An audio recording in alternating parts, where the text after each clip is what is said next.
Chicken धुतानाची main टीप की मोठ्या भांडं भरून पाणी घ्यायचं आणि नंतर चिकन धुवायचं.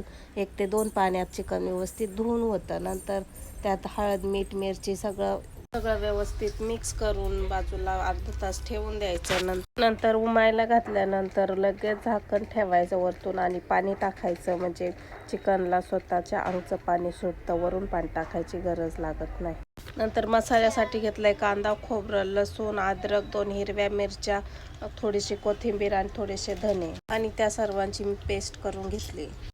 माझा भात पण तयार झाला होता, तर मी लगेच चिकनला फोडणी देण्यासाठी घेतली. पहिल्यांदा मसाला टाकून पेस्ट छान गरम करून घ्यायची तेल सुटेपर्यंत. नंतर उमवलेलं चिकन त्यामध्ये ग्रेव्हीमध्ये टाकायचं आणि 5 ते 10 मिनिट परत शिजवून घ्यायचं.